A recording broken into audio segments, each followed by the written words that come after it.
Hello everybody. इस video में हम CAPF पेपर 2 का ऑनलाइन टेस्ट पेपर 20AC07 के आर्ग्यूमेंट के आंसर्स का डिस्कशन करेंगे। इसमें पहला जो आर्ग्यूमेंट का क्वेश्चन है वो है meet industry should be band. सबसे पहले हम फॉर्मेट देख लेते हैं।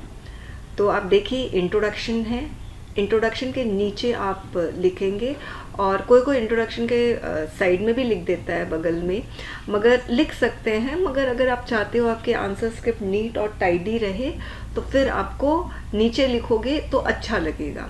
इंट्रोडक्शन लिखो, अंडरलाइन करो, ओके।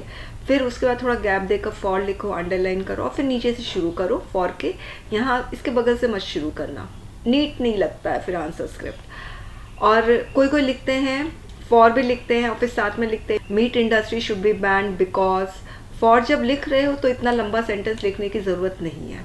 कोई लिखते हैं the argument in the favour of the statement, ऐसे भी लिखते हैं। मगर यदि आप फॉर लिख रहे हो तो इसका मतलब ही है argument in the favour of the statement. तो लंबा सेंटेंस लिख के अपना टाइम वेस्ट मत करो एग्जाम में। एग्जाम में एक सेकेंड इंपॉर्टेंट होता है। वैसे ही अगेंस्ट लिखो और अंडरलाइन करो और उसके नीचे लिखो, ओके। बिकॉज या इन अगेंस्ट द स्टेटमेंट ये सब लिखने की ज़रूरत नहीं है। और फॉर में आप जितने नंबर ऑफ पॉइंट्स दोगे उतने ही आप अगेंस्ट में भी पॉइंट्स दोगे, उतने ही नंबर। ऐसा नहीं करना कि फॉर में 2 पॉइंट और अगेंस्ट में 3 पॉइंट, ऐसा नहीं करोगे। दूसरी चीज़ है, आप फॉर में मिनिमम 2 पॉइंट्स तो देना है, आप 3 भी दे सकते हो, मगर आप वर्ड लिमिट क्रॉस मत करना। आर्गुमेंट्स का वर्ड लिमिट 300 है, हालांकि मेंशन नहीं किया जाता है इंस्ट्रक्शन में कि आर्गुमेंट आपको 300 वर्ड्स में लिखना है।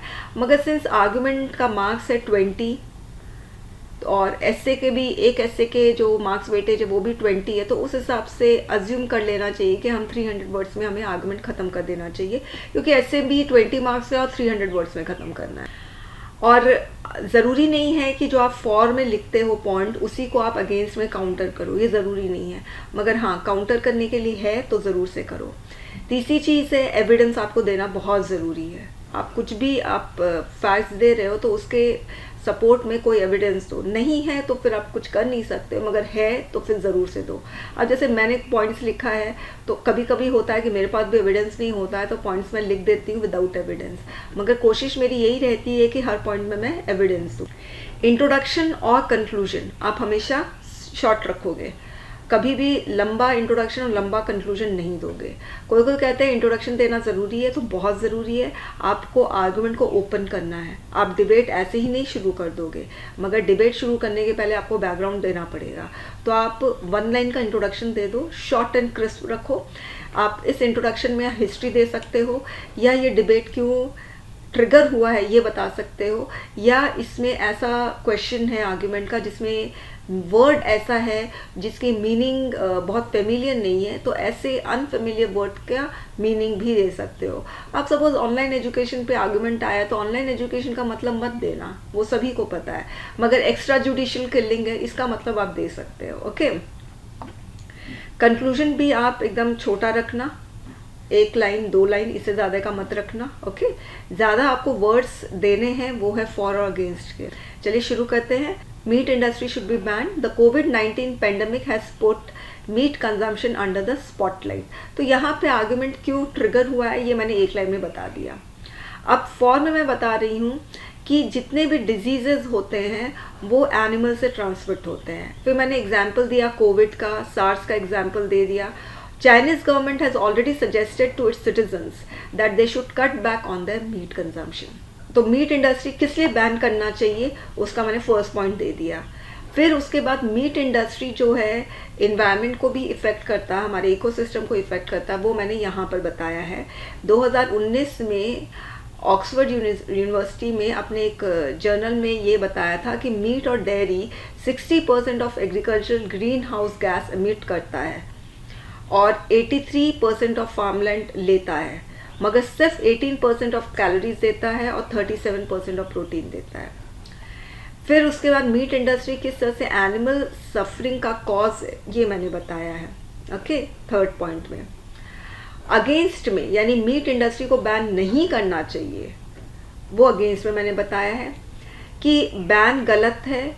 अगर बैन हो जाता है तो एक्सपोर्ट है, मीट प्रोसेसिंग है, ये वाला जो इंडस्ट्री है ये पूरी तरीके से ख़त्म हो जाएगा और बाकी बिलियंस लोग जो हैं वो जॉबलेस हो जाएंगे।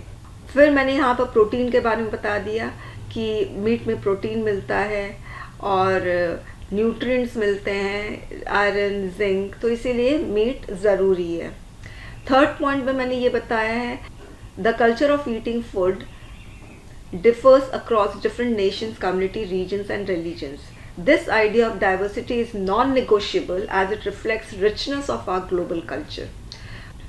सबका अपना अपना कल्चर होता है, किसी के कल्चर में मीट खाना होता है, किसी के कल्चर में नहीं खाना होता है, तो हम इसको क्वेश्चन नहीं कर सकते हैं। कंक्लूजन में मैंने बताया है कि WHO का रिप्रेजेंटेटिव जो है उसने कहा है कि as long as people eat meat, जब तक पीपल मीट खाएंगे तब तक उनको कोई ना कोई इन्फेक्शन होगा। तो यदि हेल्दी लाइफ जीना है तो मीट कंजम्पशन को रिड्यूस करना चाहिए, अगर कंप्लीटली बैन नहीं करना है तो। ओके, नेक्स्ट है द पेंडेमिक कोविड-19 will end the globalisation era. तो यहाँ पर मैंने इंट्रोडक्शन में दिया है कि कोविड-19 की वजह से सारे वर्ल्ड नेशन अपने बॉर्डर को सील कर दिए, तो लोगों को ये डाउट हो रहा है कि ग्लोबलाइजेशन का फ्यूचर है या नहीं है पोस्ट पेंडेमिक वर्ल्ड में।